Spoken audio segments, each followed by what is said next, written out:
आदमी की बुद्धि को चिंता खा जाती है। कैसे अपने कार्य में आगे बढ़े, कैसे सफल हो, वह उन्नति के बारे में नहीं सोच सकता। क्यों? क्योंकि उसकी सारी ऊर्जा, सारी शक्ति वो चिंता खा जाती है।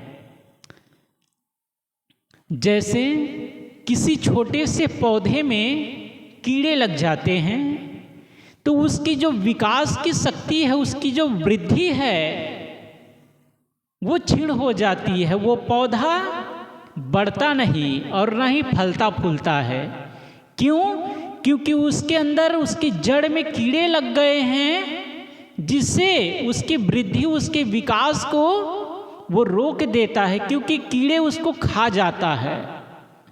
ऐसी ही ये चिंता, ऐसे रोग है कि मनुष्य को आगे बढ़ने नहीं देता है।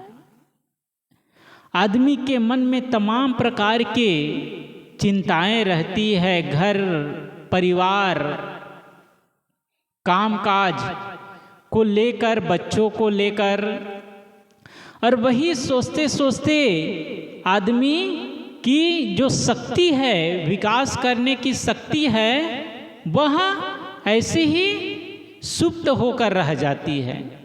किसी के पास खाने के लिए नहीं है तो वो आदमी चिंता करे तो समझ में आती है, क्योंकि उसके पास पहनने के लिए कपड़े नहीं हैं, खाने के लिए अन्न नहीं है, तो वो दिन भर सोचता रहता है कि कैसे मैं कल के लिए प्रबंध करूं, कल के लिए घर में अन्न ही नहीं है। लेकिन बहुतों के पास इतने हैं कि 10 दिन भी आदमी बैठकर खाए तो भी कोई फर्क नहीं पड़ता। वो आदमी भी चिंता से ऐसे ग्रस्त हो जाता है कि उसका स्वास्थ्य धीरे धीरे गिरने लगता है। एक सेठ जी था, वो अपने मुनीम से पूछता है कि मुनीम जी बताओ कि हमारे कोष में कितनी संपत्ति है। मुनीम ने कहा, सेठ जी अब ऐसे तो इतनी आपकी संपत्ति है, इतना लंबा कारोबार है, ऐसे तो बताया नहीं जा सकता, कम से कम हमें सप्ताह भर के समय चाहिए ताकि मैं ठीक से हिसाब किताब करके आपको उसका ब्यौरा दे दूं। सेठ ने कहा ठीक है। सप्ताह भर बाद मुनीम जी हिसाब किताब करके सेठ को बताया कि सेठ जी आपके पास इतनी संपत्ति है, इतनी संपत्ति है कि 3 पीढ़ी भी यदि बैठे बैठे खाए तो भी आपकी संपत्ति, धन समाप्त नहीं होगा। इतना सुनते ही सेठ जी मूर्छित होकर वहीं गिर पड़ा।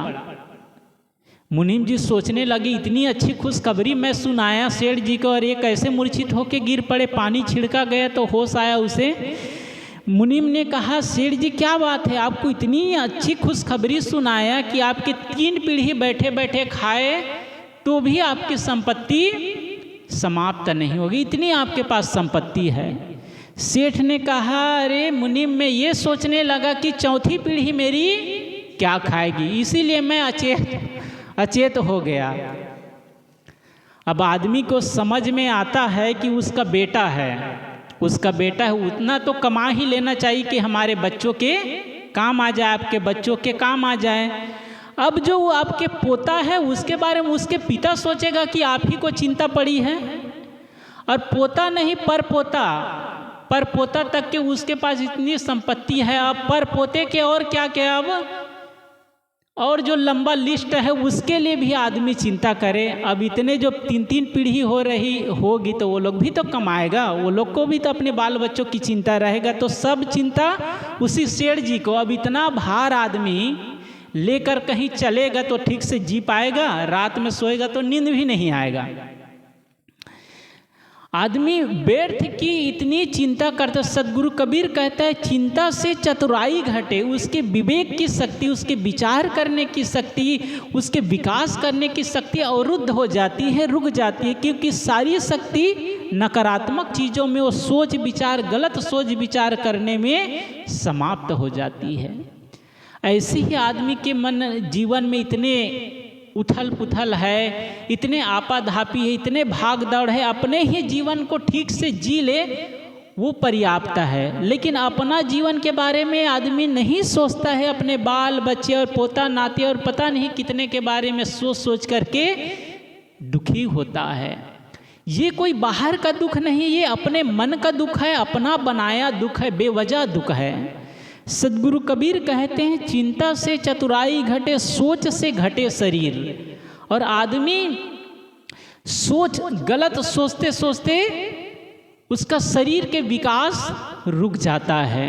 जैसे गेहूं में घुन लग जाता है तो अंदर से खोखला कर देता है, ऐसे ही आदमी यदि गलत चीज़ों को सोचता जाए, गलत चीज़ों को सोचता जाए तो उसके फिर शरीर स्वास्थ्य ठीक नहीं रहेगा। इसलिए संत जन कहते हैं सकारात्मक सोचो, अच्छी सोचो, ज्ञान की बातें सुनो, सत्संग में जाओ, भक्ति करो, तब आपके जीवन को अंदर से ऊर्जा देगा, आपके जीवन का विकास होगा।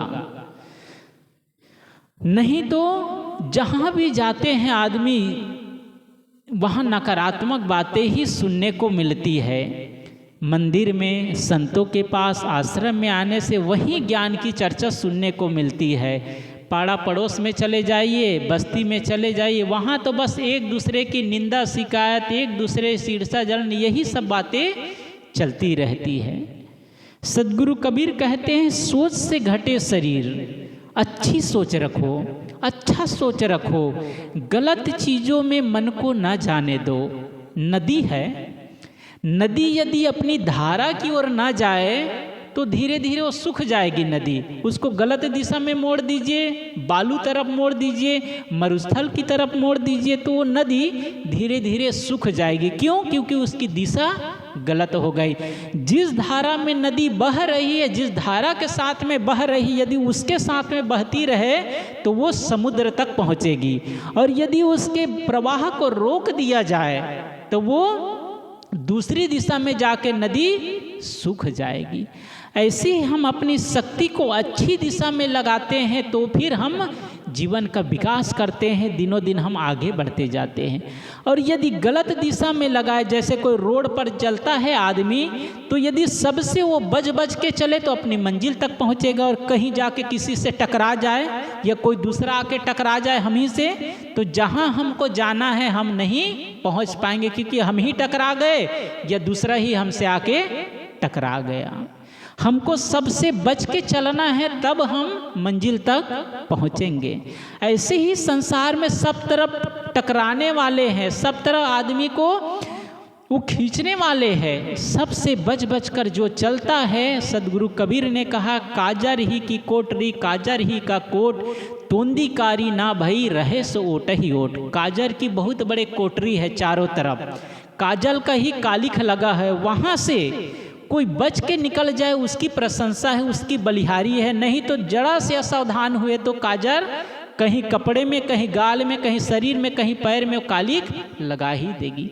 ऐसे ही है ये संसार काजर की कोटरी। बहुत बच बच कर, बहुत फूक फूक कर, बहुत सावधानी से जो आदमी भक्ति करते, सत्संग करते हुए जाता है अपने जीवन में, सदगुरु कबीर कहते हैं रहे सो ओट ही ओट। वो संसार में आता है लेकिन संसारिकता में नहीं पड़ता है, उसका मन संसार से ऊपर उठा रहता है। जिस प्रकार कमल कीचड़ में रहकर कीचड़ से ऊपर उठता है, ऐसे ही जो ज्ञान हो गया जिसे, तो उसका जीवन कमल पुष्प के समान पवित्र, सुगंधित और आकर्षक हो जाता है।